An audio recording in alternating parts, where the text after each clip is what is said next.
Hoje nós vamos ouvir uma palavra poderosa de Deus, que está no livro de Juízes, capítulo 6, verso 14 e 15. Vamos ler a palavra do Senhor? Diz assim: então o Senhor olhou para ele e disse: vai na tua força e livrarás a Israel das mãos dos midianitas. Porventura não te enviei eu? E ele lhe disse: ai, Senhor meu, com que eu livrarei a Israel? Eis que a minha família é mais pobre em Manassés, e eu o menor na casa de meu pai. Feche teus olhos, vamos orar a Deus. Pai, eu te louvo, Senhor, exalto o teu santo nome, por mais essa oportunidade que nós temos, ó Deus, de estar aqui para te adorar, para ouvir a tua palavra, para, Deus, fazer aquilo, Deus, que tu tem guardado para todos nós. E eu oro, Deus, para que nesta manhã, cada pessoa que está aqui, Senhor, seja, ó Deus, alcançada pelo poder da tua palavra, porque o poder, ó Deus, está na palavra, no Evangelho de Jesus Cristo.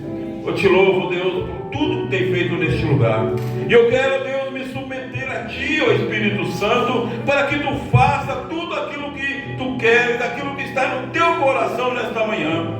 E desde já, Senhor, eu oro para que a palavra que vai ser ministrada encontre o coração de cada pessoa que está aqui. Ó Deus, que não haja um coração, Deus, que a palavra não alcance. Desde já eu profetizo nesta noite como profeta neste lugar, que famílias aqui serão transformadas, que pessoas desta manhã passarão a olhar para a família de um modo diferente. Meu Deus, eu profetizo que no final desse culto, pessoas aqui estarão tão cheias do Espírito Santo que talvez não consiga nem achar o caminho da casa. Eu profetizo que a glória de Deus descerá aqui nesta manhã, que famílias inteiras serão libertas, impactadas pela presença do Espírito Santo. Desde já eu te agradeço, Pai. Quem pode dar glória a Deus bem alto? Aleluia. Pode tomar o teu assento em nome de Jesus. Glória ao Senhor. Palavra que eu li está no livro de Juízes. Eu queria que você prestasse bastante atenção, porque Deus tem algo muito forte para fazer nesta manhã, através da sua palavra. O livro de Juízes, muitas pessoas não leem o livro de Juízes, sabe, mas é um livro tão importante como todos os outros que estão na Bíblia Sagrada. Esse livro foi escrito numa época em que não havia rei humano em Israel. Quem reinava em Israel era Deus. Mas o povo de Israel seguidamente se desviava da vontade de Deus. E cada vez que o povo se desviava e o povo começava a clamar, Deus levantava um libertador. Só que esse libertador não era um rei. Deus levantava do meio do povo pessoas simples, pessoas improváveis. Talvez você está aqui nesta manhã e você acha que é improvável Deus te levantar como um libertador. Mas eu tenho uma boa notícia para você. É o que Deus quer fazer nesta manhã. Deus, numa época de Juízes, levantou uma mulher chamada Débora, que era uma profetisa. E Deus levantou essa mulher para libertar o povo de Israel. Mas o povo de Israel voltou a se desviar. Deus levantou um homem chamado Sansão. Você conhece a história. Era um homem cheio de fraquezas imorais, caráter duvidoso. Mas Deus levantou ele. E hoje nós vamos falar de um outro libertador que Deus levantou, que é Gideão. Um improvável. Alguém que você olhava para ele e disse assim: esse aí não tem como. Esse aí não vale nada. Então, nos dias de Gideão, o povo havia se desviado completamente. Adoravam falsos deuses e sofriam. Os midianitas, um povo mau, invadia Israel, queimava tudo que tinha, plantações, queimava tudo, destruía tudo. Não levavam nada, mas destruíam tudo. E o povo estava tão na miséria que abandonavam por medo suas fazendas, suas casas e iam para as montanhas. era terrível. Mas havia um jovem chamado Gideão, e Deus estava de olho em Gideão. Sabia que Deus está de olho em você? Sabia que Deus está olhando para você sempre? Deus, a Bíblia diz que Deus contempla os moradores da terra. E Deus, segundo o critério dele que nós não entendemos, ele escolhe pessoas para usar. E a Bíblia diz que Gideão teve um encontro com Deus. Gideão estava malhando trigo. Se malhava o trigo, preste atenção, na eira. Eira é um lugar plano, aonde se malhava o trigo e o vento levava a palha. Mas, por causa da opressão, a Bíblia diz que Gideão estava malhando o trigo no lagar. Preste atenção, lagar era um tanque pequeno. Às vezes era escavado na rocha, era onde eles colocavam as uvas, pisoteavam as uvas para que com o suco fizesse vinho. Então ali não era o lugar de malhar o trigo. Mas como eles estavam sendo perseguidos, estavam com medo, Gideão estava malhando o trigo ali. Como é que eles faziam? Colocavam o feixe de trigo ali e batiam com varas, para que o grão se desprendesse da casca. E ele está ali fazendo aquilo escondido, com medo. E foi onde ele teve um encontro com Deus. Da vez que Deus enviou um anjo, claro, numa forma humana. E aquele anjo chegou para Gideão e disse: oi, homem valente. Oi, homem valente. Deus é contigo, falou para Gideão. Quando Gideão ouviu aquilo, ele disse: comigo? Como comigo? Esse é Deus te escolheu para livrar Israel da opressão do midianita. Deus te escolheu. Esse quem? Eu? Aí ele fala esta frase tão conhecida: mas a minha família é a mais pobre de Manassés, e eu sou o menor da minha casa. Ser o menor da casa significava que aquele filho que era o menor, o mais jovem, ele não tinha privilégio nenhum na família. Aí ele era destinado às tarefas mais comuns. E ele disse: eu sou o menor da minha casa, como é que eu vou libertar Israel? E aí ele diz algo interessante: e a minha família é a mais pobre de Manassés. Eu sempre ouvi pregar sobre Gideão. Sabe, sempre que eu li essa história, eu pensava: mas tem alguma coisa errada nisso aí. Tem alguma coisa errada. Como que a família de Manassés era pobre? Para você ler na história, no livro de Juízes, que a família de Manassés tinha bois, a família de Manassés tinha plantação de trigo, a família de Manassés tinha servos. Como que era a família mais pobre? O que estava acontecendo com Gideão?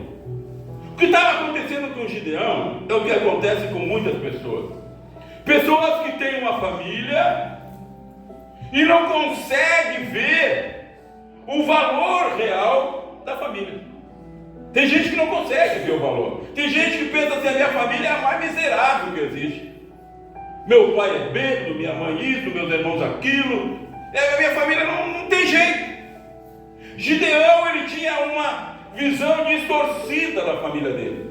O pai de Gideão, ele tinha um carvalho era uma árvore grande, e ali, naquele carvalho, ele fez um altar, e ele mandou construir uma imagem de Baal, e mandou construir uma de Aserá também, duas imagens, de mais de 3 metros de altura, e eles adoravam aquela imagem. Eles prestavam culto àquela imagem. E o culto envolvia prática de imoralidade sexual. Porque quando o diabo está agindo na vida de uma pessoa, numa família, ele vem para destruir. Ele distorce todos os valores que realmente Deus criou para a família. E o pai de Gideão, então, ele era um homem respeitado. Eles não eram pobrezinhos. Mas Gideão via a situação da família e dizia: minha família é a mais pobre de Manassés. Eu vou dar uma pergunta para você: alguém aqui tem plantação de milho, trigo? Alguém aqui tem bois? Alguém aqui na igreja hoje tem servos? Você tem vários empregados? A família de Gideão tinha. Mas ele olhava para a família por causa da situação espiritual, por causa da corrupção espiritual, da prostituição espiritual. Ele via tudo como derrota. E esse é um agir de Satanás na vida das pessoas. A pessoa começa a olhar para uma situação, começa a olhar para uma pessoa e acha que não tem jeito daquela pessoa ser transformada. Não tem jeito. Eu quero dizer uma coisa para você. Jesus disse que ele não veio para os sãos, ele veio para os doentes. Ele disse: eu vim para buscar o perdido. Jesus veio para buscar aquela pessoa que na vida se perdeu. E as pessoas se perdem na bebida, as pessoas se perdem nas drogas, as pessoas se perdem na prostituição, a pessoa se perde espiritualmente, começa a adorar entidades malignas, as pessoas se perdem. E Jesus veio para buscar esse perdido. Um dia ele veio me buscar e me encontrou. Um dia ele encontrou você. E se ele me encontrou quando eu estava perdido, por que ele não pode encontrar o A, o B, o C? Ele é o mesmo. Ele veio para buscar. Mas muitas vezes a pessoa tem uma visão distorcida da família. A pessoa olha, o marido olha para a esposa e diz: essa aí não tem jeito, ela vai converter nunca, isso não presta, coisa ruim. Aí a mulher olha para o marido e diz: esse cachaceiro aí, isso aí não vai converter nunca, isso aí não tem jeito, isso vai para o inferno, isso aí não tem jeito. A pessoa tem uma visão distorcida, a pessoa não consegue entender o valor da família, porque a família ela foi criada por Deus. Aleluia. Deus criou a família, e o que o diabo mais ataca é a família. Deus criou a família. Então Gideão tinha uma visão distorcida, e agora Deus vem e diz: olha, eu vou te usar para ser o libertador de Israel. Tu vai libertar a tua família, tu vai libertar centenas de famílias. E ele começou a falar com Gideão, e Gideão começou a crer. E ele disse: olha, tu vai derrotar os midianitas como se eles fossem um homem só, porque eu vou te dar poder. Sabe, eu aprendo muitas coisas lendo a história de Gideão. Uma delas é que Deus não gosta de comodismo. Deus não gosta do crente que vive na área de conforto. Quando Deus chamou Moisés, o que Moisés estava fazendo? Estava na área de conforto, cuidando das ovelhas do pai. Estava bom com Moisés, estava cuidando das ovelhas do pai. Deus falou com ele no meio de uma sarça, de um arbusto, e disse: Moisés, eu vou te dar poder, e eu quero que tu vá lá e tu confronte o faraó, tu diga para o faraó que é para deixar meu povo sair. Deus vai dizer: Moisés, chega, sai da zona de conforto, e agora tu vai fazer o que eu te mandei, e eu vou te dar poder. Aí Moisés disse: mas eu não sei falar, eu não sei isso, eu não sei aquilo. Sabe o que Deus, sabe o que ira Deus? É quando a pessoa está na zona de conforto e diz que não pode. Não posso, não sei. E ele disse: Moisés, tu vai. Aí disse que Deus queria matar Moisés. Tu vai porque eu vou te dar poder. Tu vai ser como Deus sobre o faraó. Tudo que tu falar vai se cumprir. Depois Moisés morreu. O servo de Moisés, Josué, está lá triste que o líder morreu. Deus vem então: Josué, chega de estourar. Eu vou te usar. Te levanta-te. Medita na minha palavra de dia e de noite. Aonde tu pisar a planta do teu pé será teu. Tu vai guiar o povo pelo deserto. Tu vai terminar o que Moisés começou. Tu vai entrar na terra prometida. A terra está ocupada por pessoas que não são donas. Tu vai entrar lá, tu vai lutar e eu vou te dar vitória. Sai do comodismo. E ele foi. E agora Deus encontra Gideão no comodismo, escondido, malhando o trigo. num lugar que nem era para malhar o trigo, escondido.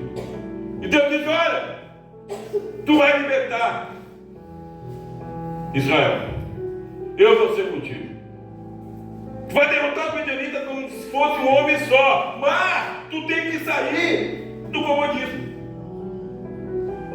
Sabe quando Deus levanta um líder, o que Deus espera?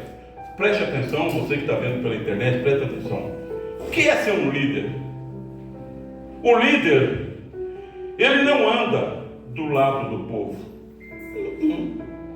O líder não anda atrás do povo. O líder é na frente.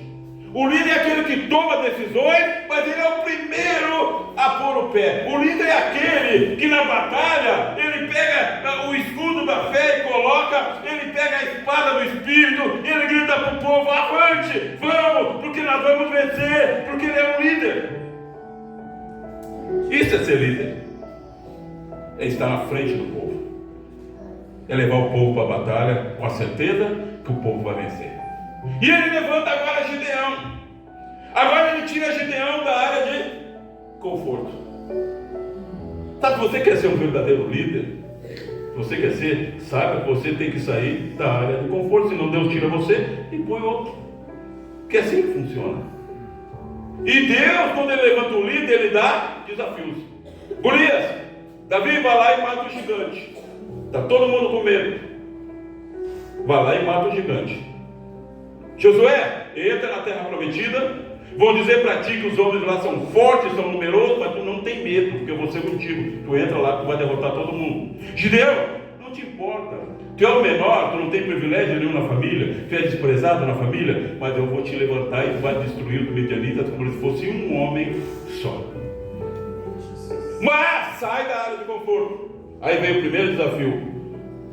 Gideão, tu vai lá no centro da cidade, lá no carvalho que é do teu pai, lá onde estão os postes ídolos, as imagens, tu vai lá e derruba tudo, quebra tudo. Olha o que Gideão tinha que fazer, irmão. O menor da casa, aquele que a família não esperava nada dele, e Deus agora vai ter que ir lá e destruir aquela imagem que teu pai levantou, as duas imagens. E a Bíblia diz que Gideão, e depois de destruir, tu constrói um altar para mim. Eu fico imaginando o que se passou na cabeça de Gideão, o menor da casa. Tem que agora confrontar o pai, destruir aquilo. Por que Deus fez isso? Porque aquela adoração era a razão da tristeza, da falência do povo de Israel. Família corrompida espiritualmente. E agora Gideão está vendo que ele foi de noite. Ele pegou, chamou 10 servos. O Gideão tinha 10 servos, irmão. A família dele tinha 10. Chamou 10, não tinha mais. Chamou 10 servos. E disse: olha, eu quero ter uma missão aí, quero que vocês vão comigo. Tá, o que nós vamos fazer? Nós vamos quebrar os ídolos do meu pai. O que? Tu tá doido? Vamos lá quebrar. Por que Gideão foi? Porque ele creu. E a Bíblia diz que Deus, por exemplo, tu pega o boi, um boi do teu pai, pega um boi, aquele boi de 7 dias, pega ele e leva lá, põe uma corda no boi, laça a imagem e derruba aquilo tudo lá. E Gideão fez, pegou o boi, de noite, amarrou a corda no boi, laçou a imagem e batia no boi, o boi derrubou tudo. Aí Deus disse: depois de tu derrubar, tu pega o segundo boi do teu pai e faz um sacrifício para mim no altar que tu vai construir. E Gideão foi e fez exatamente como Deus mandou. Estava perguntando: pastor, então eu tenho que construir um altar, eu tenho que matar um animal, eu tenho que... Não, quem faz isso é os batuqueiros, irmão. Eu já fiz muito disso quando eu estava corrompido espiritualmente. Não, o altar hoje está onde? No nosso, faz assim, coração. Não adiantava Gideão fazer um altar para Deus se o altar não estivesse no seu coração. O altar tem que estar no nosso coração. E Deus não pede mais sacrifício de boi. Deus pede outros tipos de sacrifício. O Wagner falou aqui sobre o sacrifício. Filha da pastor, mas aí não dá. Eu tenho meu altar, mas não, dá dízimo? Não, pastor, não. Ajudar na igreja? Não. Sacrifício, Deus pede o quê? Sacrifício de louvor. O que é um sacrifício de louvor? Sacrifício de louvor só faz quem tem um altar no coração. É quando você, a última coisa que você quer naquele dia é adorar. A coisa está tão difícil, você não tem desejo nenhum de adorar, mas você faz um sacrifício. Você vai lá e adora mesmo assim. Sacrifício de louvor. Deus, quando tu tem um altar no coração, irmão, ontem passei a noite toda deitado. Mal. Gripe, tosse. Eu orava a Deus, mas eu também preciso pregar. Dá uma melhorada nessa tosse, né? Preciso pregar. Eu fiz o meu sacrifício, digo, eu vou pregar, Senhor. Mesmo tossir, eu vou pregar. Mesmo com gripe, eu vou pregar. É um sacrifício. Por quê? Porque tem um altar no meu coração. Então, quando o altar ele tem que estar no nosso coração. E Gideão foi lá e fez tudo que Deus mandou. Tudo que Deus mandou. E sabe o que aconteceu? Toda Israel foi liberta. Por causa de um homem. Por causa de uma pessoa. Sabe, Deus, Ele não precisa levantar uma multidão, Ele precisa levantar uma pessoa. Uma só. Deus sempre fez isso, Ele sempre levantou um. E milhares eram abençoados pela fé de um. Moisés libertou o povo de Israel, era mais numeroso que toda a cidade de Viamão. Pela fé de um homem, todos foram libertos. Pela fé de Josué, o povo entrou em Canaã e destruiu os inimigos, por causa de um homem. Por causa de Gideão, o menor da casa, toda Israel foi liberta. O que eu quero dizer para você nesta manhã, que você tem que parar de olhar para você e achar que você não pode ser usado por Deus, porque você é o menor da casa, porque você é mulher, porque você é idoso, porque você é idosa, porque você é pobre, porque você é isso. Deus manda te dizer nesta manhã: eu sou o Deus que levanta, eu sou o Deus que chama, eu sou o Deus que capacito, e eu te escolho nesta manhã para ser libertador da tua família. Eu vou te dar poder. Quando tu falar, a minha glória estará na tua palavra. Toda a tua família será liberta, porque eu, o Senhor, o digo nesta manhã. Diga, dá glória a Deus do Senhor. Amém. Você crê nisso, que Deus pode te usar? Amém. Pode? Minha família está liberta, desde os meus netinhos até os netos, tudo liberto. Sabe como é que começou? Por causa da fé da apóstola. Por causa da fé dela, toda a minha família foi liberta. Você acha que eu amava Jesus? Eu nem sabia quem era Jesus, irmão. 25 anos de idade, eu nem sabia quem era Jesus. Não tinha nem ideia. Vivia na batucaria. Não tinha nem ideia. Mas minha esposa converteu. E ela começou a ir nos cultos.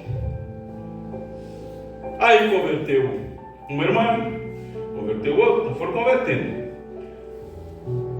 E eu deixava ela ir no culto, porque ela ia com a minha mãe, com a minha irmã. Eu digo, tá, vai. Aí ela ia. Mas eu era endemoniado, né?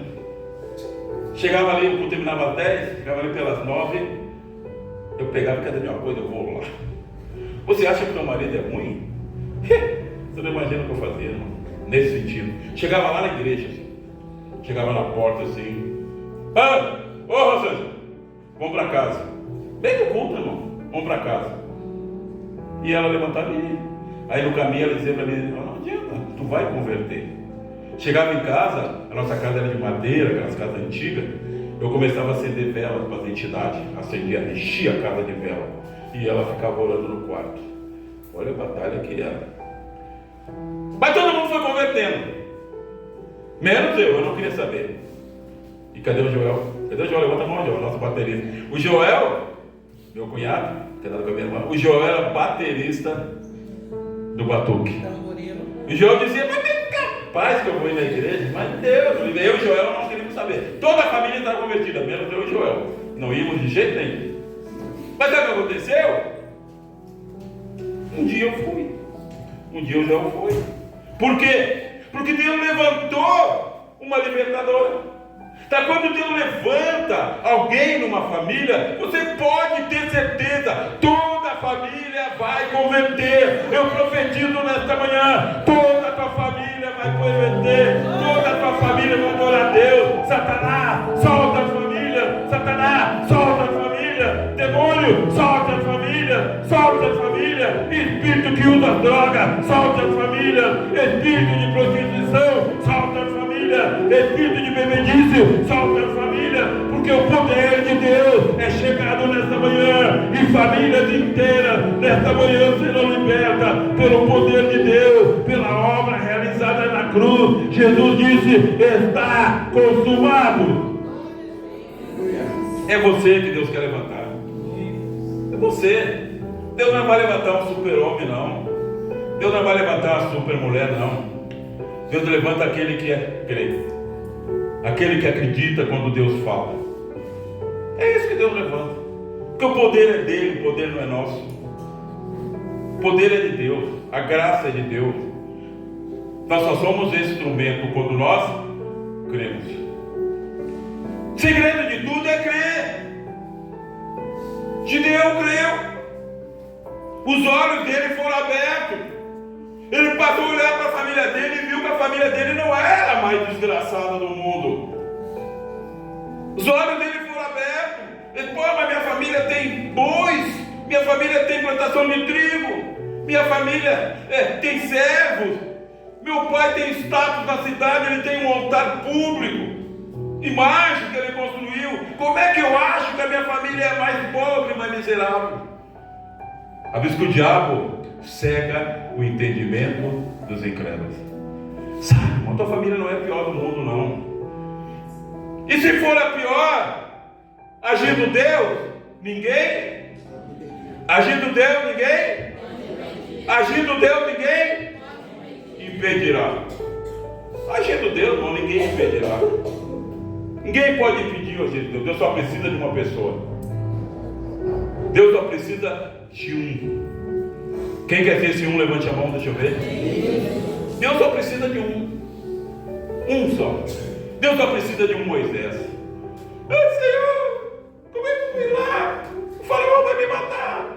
Senhor, eu não sei nem falar, eu sou gago, não sei nem falar. Moisés, não fala que tu não vai. Quem é que fez a boca do homem, Moisés? O Senhor. Quem é que faz o homem falar, Moisés? Meu Senhor. Então tu vai, porque eu vou te dar poder, e tu vai ser como Deus do faraó. Tu vai entrar naquele palácio, ninguém vai poder te impedir. Eu quero dizer nesta manhã, ninguém vai te impedir de fazer a obra na tua família, porque Deus é contigo. Os demônios vão ter que sair de perto, eles vão ter que sair de perto quando você passar, eles vão ter que bater em retirada, porque você nesta manhã está sendo escolhido por Deus. E Moisés entrava: ei, quero falar com o faraó. E ninguém podia impedir, porque ele foi escolhido. Agora amanheceu o dia, as imagens tudo no chão, tudo quebrado. O povo da cidade veio: olha lá, quebraram a imagem de Baal, quebraram. Quem é que fez isso? Quem é que fez isso? Aí sempre tem um delator, né? Foi Gideão. O quê? Vou matar Gideão. Aí foram lá no pai de Gideão: viu o que teu filho fez? Teu filho quebrou o altar, teu filho quebrou as imagens, vamos matar ele. Aí o pai de Gideão olhou para o povo e disse assim: olha, se Baal é Deus, ele que lute contra o meu filho Gideão. Se a Será é Deus, foi quebrada a imagem dela, é ela que lute contra o meu filho. Ninguém vai fazer mal para ele. Que esse demônio lute com o meu filho, então. Lute com o meu filho, então. Só que não havia um demônio que pudesse vencer Gideão, porque Deus era com ele. Irmão, eu quero dizer uma coisa para você: o mais fraco espiritualmente dos crentes é mais forte que qualquer demônio. Sabe por quê? Porque por causa da obra da cruz. Porque Jesus, a palavra diz que ele despojou, ele tirou o poder de Satanás e ele deu autoridade para a igreja, para todo que crê. para expelir demônios, curar enfermos e pregar a palavra. Eu quero dizer uma coisa para você, ver se entende. Satanás não tem poder. Por quê? Porque Jesus tirou o poder dele. Despojar significa tirar tudo que a pessoa tem. Agora, Satanás adquire poder. Como é que ele adquire poder? No pecado, na vida das pessoas.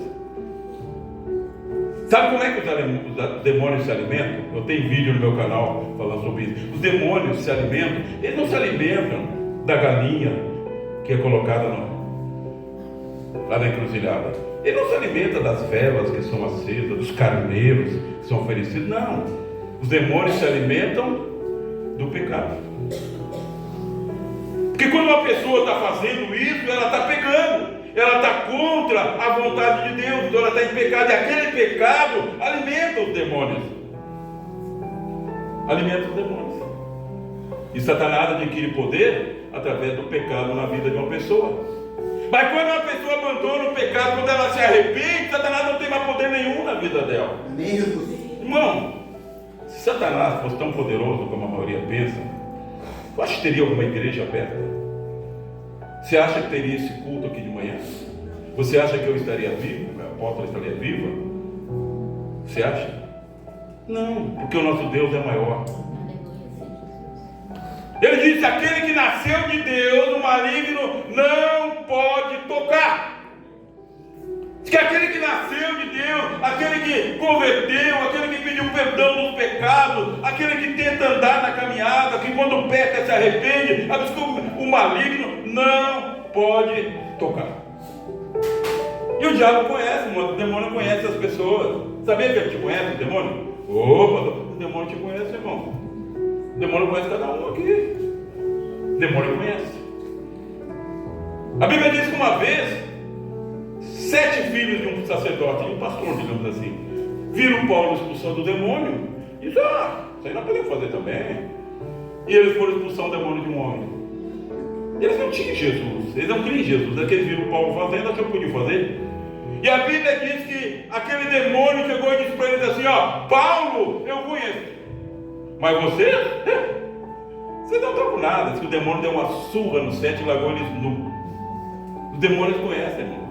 Os demônios sabem quem ora. Os demônios sabem quem peca e se arrepende. Os demônios sabem quem vive no pecado e não se arrepende. Os demônios sabem tudo, eles sabem. Eu lembro que uma cruzada que nós fizemos lá na cidade de Pinhal, já faz alguns anos. Eu tenho a cruzada, está no vídeo no meu canal, está lá a cruzada. Irmão, este ministério, sabe quantas pessoas nós tínhamos? Eu acho que nós não tínhamos 8. Olha o vídeo lá, nós orando lá no monte, nós éramos 5 pessoas orando.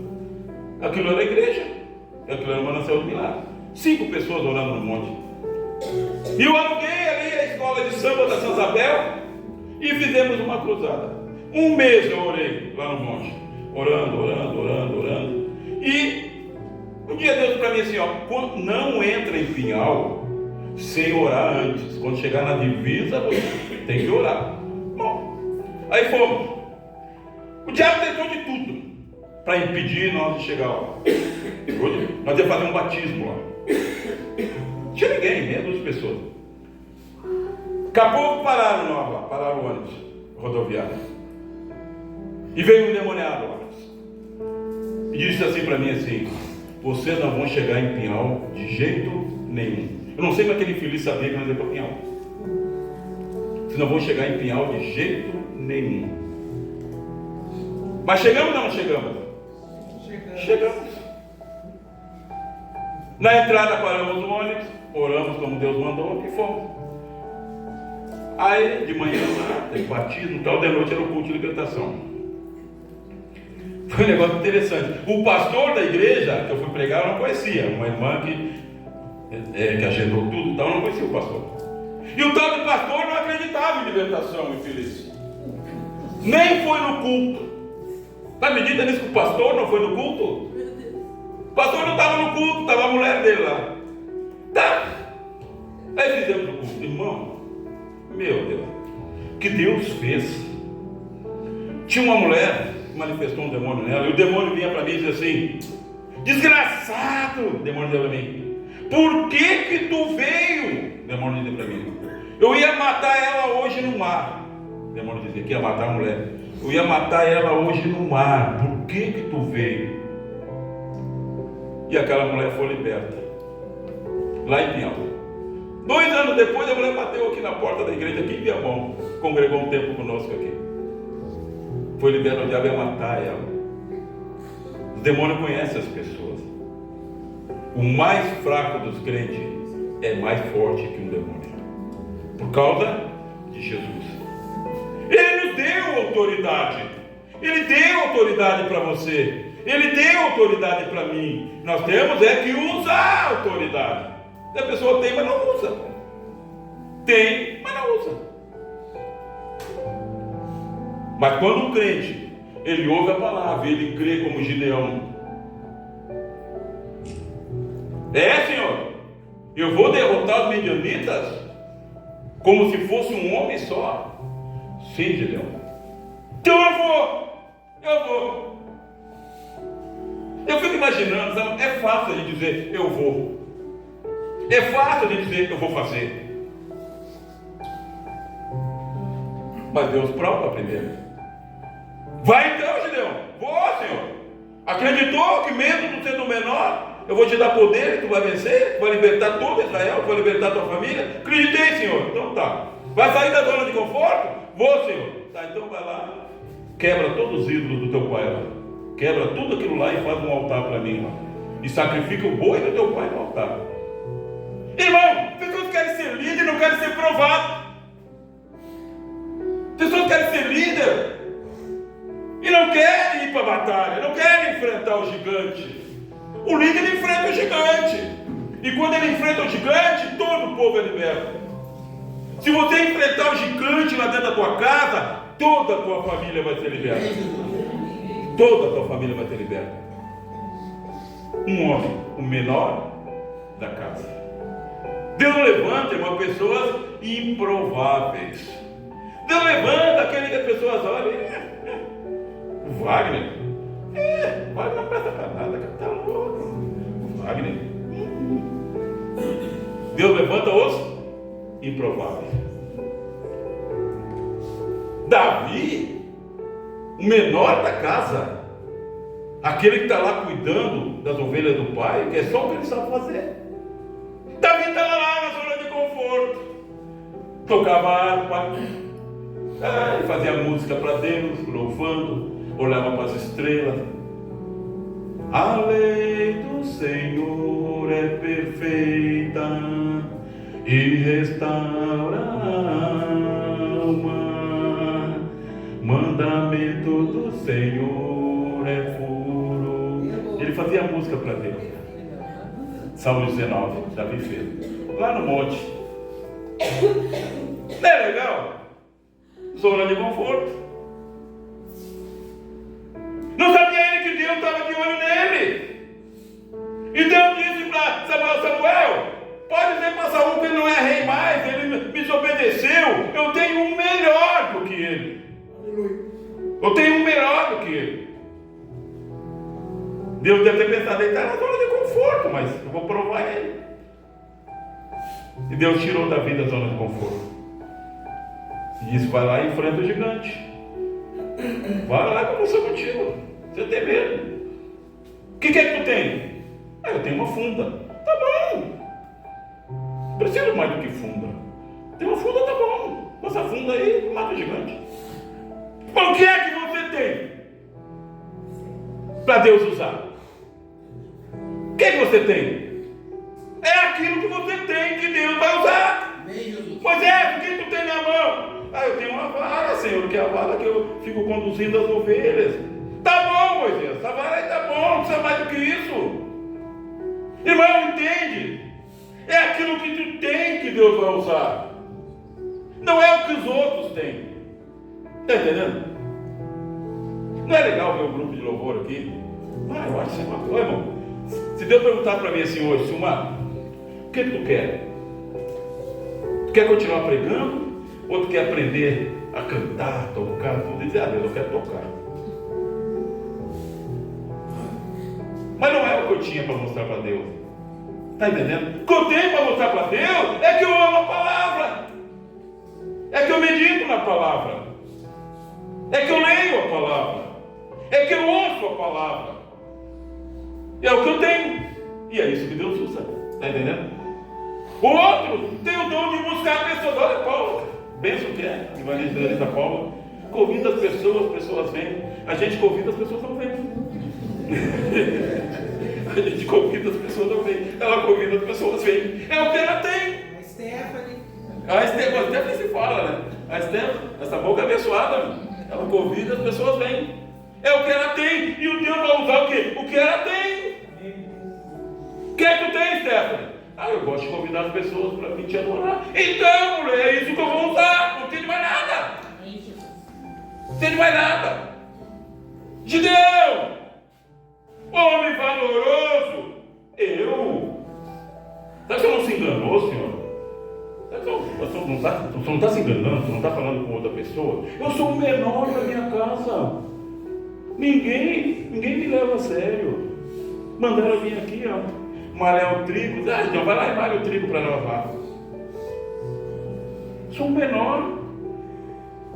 Mas tu vai me obedecer? Então vai lá e destrói tudo lá. Constrói um altar para mim. E tu vai derrotar os midianitas como se fosse um homem só. Como se fosse um homem só. Mas o segredo está em acreditar. Em colocar na mão de Deus aquilo que você tem. Porque isso é suficiente. É o que você tem. Eu gosto de tal. Olha o abençoado ali, o Lucas. Meu Deus, se o Lucas não vem no culto, eu estou perdido. Eu oro para ele nunca descer.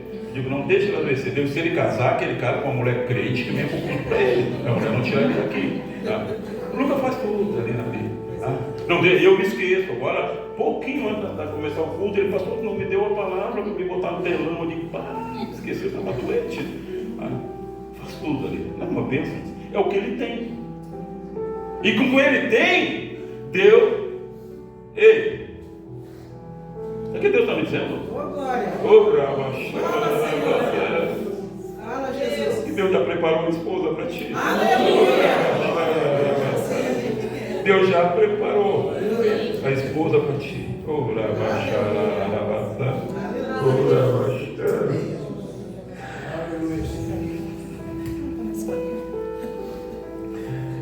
Irmão, a presença de Deus. Aleluia, Jesus. Glória a Deus, né? Então, pessoal, chega domingo aí. O Gabriel não vem, o Júlio não vem, os músicos não vêm. Aí vai ter que voltar como era antes. Como é que era antes? Eu tocava violão e a apóstola cantava. Amém. Assim começou o ministério. Eu sabia duas posições, dó e ré. E ela cantava, era só que eu sabia dó e ré. Até hoje é só que eu sei dó e ré. E eu pegava o violão e ela cantava. Damos graças ao Senhor, damos graças. O anjo do Senhor é poderoso, não há quem o possa derrotar. E a tristeza sai, e o diabo sai. Quando eu lá no dói ré. Não saía daquilo ali. Aí era só corinho, só corinho, né? Aí cantava os corinhos, né? Aí cantava aqueles corinhos. Assim nasceu uma nação de milagres. Era o que eu tinha. Está entendendo? Era o que eu tinha. Para Deus era mais do que suficiente dó e ré. Era mais do que suficiente. Deus precisava da minha fé. Que eu acreditasse que Ele ia trazer você. Que eu acreditasse que um dia eu ia abrir as portas e as pessoas entrariam para adorar Ele. É só isso que Deus precisava. Eu não precisava ser um músico. Meu dó e ré era suficiente. Os corinhos eram suficientes. Mas hoje não. Hoje os irmãos vão para cá e saem. Uma bênção de Deus, né? Eu fico olhando e digo, Deus, Tu és maravilhoso, Senhor. Tu és maravilhoso. Nem violão tem mais, que eu tenho até dei pro Diego. Não vou sair do dó e ré mesmo, né? Glória a Deus. Eu louvo a Deus pela vida de você. E nessa manhã Deus quer abençoar a tua família. Fica em pé em nome de Jesus.